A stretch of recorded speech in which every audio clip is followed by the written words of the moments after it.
Bato-bato sa langit ang tamaan, wag magalit. Katotohanan lang ang balitang ginagamit.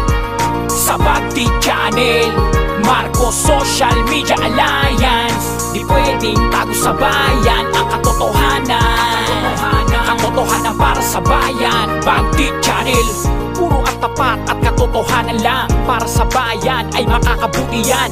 Walang bias at maling gawain, walang buhaya, lahat makakakain. Sino ba ang tunay na merong puso? Siya dapat umupo, siya ang dapat mamuno. Lahat katotohanan dito, hindi man luloko, tapat sa Pilipino. Loyalista dapat yan para sa namumuno ang katotohanan.